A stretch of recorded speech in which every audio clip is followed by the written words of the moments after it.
Hello ladies and gentlemen, welcome to A1 Money. My name's JJ. I talk all things finance, so let's dive right in. Okay, so you work and do what is needed and now payday comes in and your salary gets paid into your current account. In America, it's your checking account. Now you have your salary for the month. It's time to make sensible decisions. It's not time to take that money and go spend it in the strip and make it rain, or spend it on the new phones and designer shoes. It's time to use this money wisely. The first thing you want to do is pay for your necessities. Now, when I say necessities, I mean your necessities to keep you alive and not homeless. I don't mean things such as getting a new phone because your screen cracked or getting the new PlayStation 5 because you need it for entertainment. I mean necessities.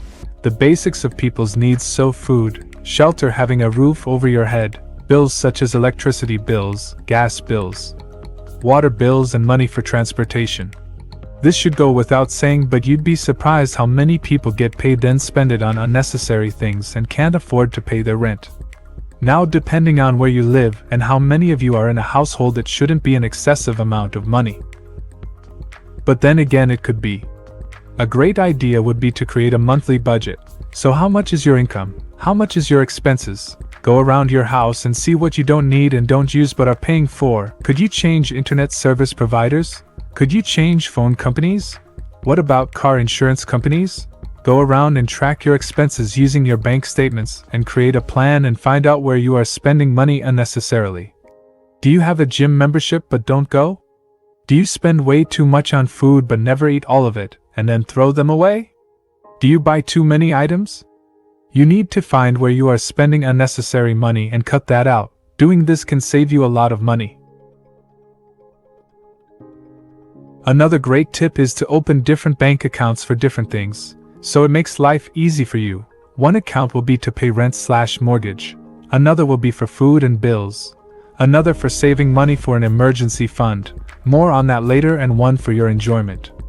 You set this up so once you get paid, money automatically goes into those other accounts. And this way you can't overspend or will feel guilty using an account not for its intended purpose. Example, you spent all of your enjoyment account's money. Now you are using the food and bills account for enjoyment. You know you shouldn't and feel guilty, and that might stop you from spending that money. It also helps you be organized and stay on top of your finance. Second is to start saving for an emergency fund. This is going to be very important. Everybody needs to have an emergency fund, even if you are in debt, which we will talk about later on the video.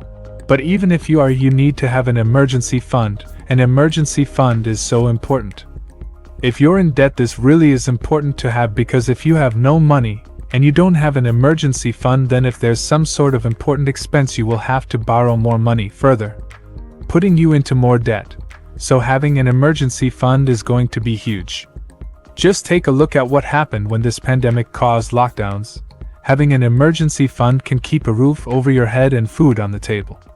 Ideally, you would want 6 months of your entire expenses covered, so that money covers your rent, electricity, gas and water bills. BTW, in the United Kingdom, it is illegal for any water company to cut your water supply off for you not being able to pay your water bill. I understand that it can be tough, but the goal is to slowly build that up, and if you can immediately put that amount away, then do it. But if you can't, then slowly build it up. Having an emergency fund will help with relieving some of that financial stress and burden, and give you some breathing room.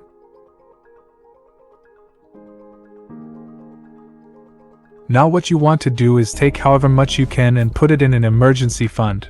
If you can put in £100, then do that. If you can put in £10, then do that. But the most effective way is if you can take £50 from your paycheck every month and put it towards an emergency fund. This way you are slowly building your emergency fund.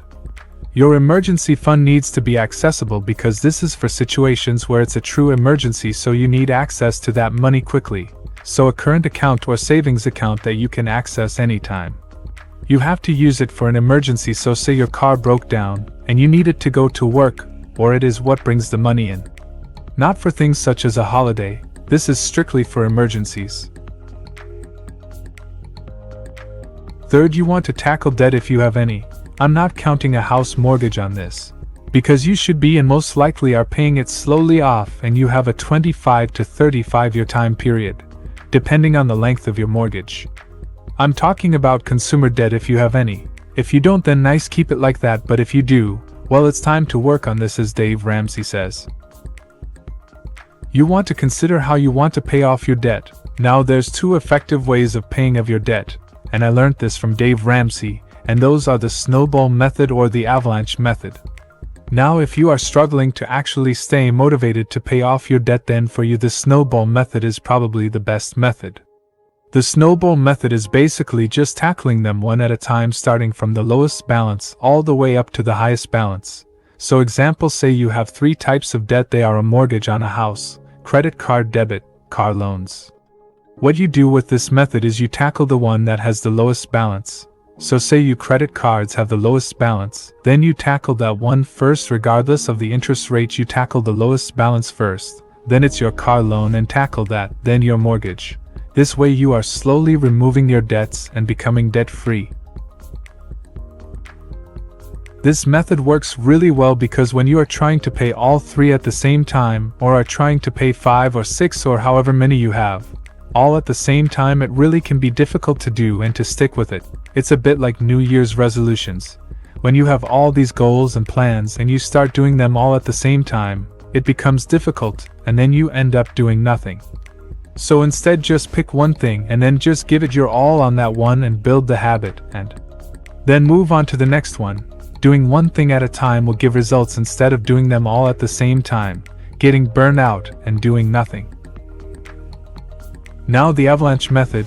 The avalanche method is similar to the snowball method, but instead of tackling the one with the lowest balance first, you tackle the one with the highest interest rate first.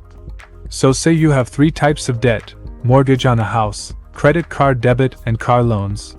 What you do in this instance is tackle the one with the highest interest rate. So if the credit card has the highest interest rate, then you tackle that one first and pay off the debt, then move on to the next one, and so on and so forth. But remember, whichever method you choose, the snowball or avalanche method, you still need to be paying the minimum payments for all these other different types of debt that you have at the same time as you are tackling them one by one.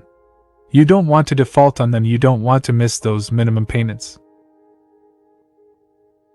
Now the last one, the 4th one, the most exciting and fun one. Well, it should be. This is investing. This is where you get your money to work for you. You worked hard for your money. Now it's time the favor is returned and money goes out there and brings home the bacon or the vegetable. We all inclusive here. Investing is going to potentially make you rich, so we're talking about investing in real estate, the stocks market, the bond market, gold, silver, crypto, startups, being a silent partner, REITs, any other asset class that you are personally into and have knowledge on, then that's something that you can consider dealing in. A lot of people ask, should I pay off my debt first or should I invest first?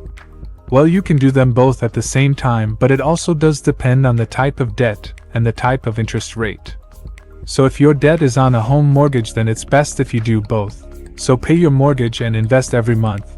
But if your debt is something like credit card debt or any type of debt where the interest rate is very high, then you should focus on paying off that debt first and then focus on investing. If you do all these 4 steps, then you will be very comfortable and not be living paycheck to paycheck and have freedom from stress, from financial stress, and will be able to relax and enjoy yourself. You could find yourself in a much better financial position for the rest of your life.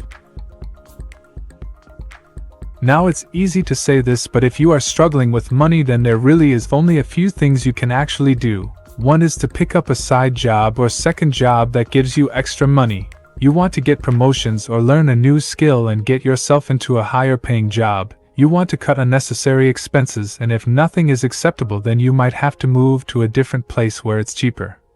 Only you will know your situation better than anyone else, and only you can make those decisions. So that's the video. Hope it was helpful. If it was, then subscribe, give it a like, and let me know your thoughts in the comments section below. Check out this video that's on screen now and catch you in the next one.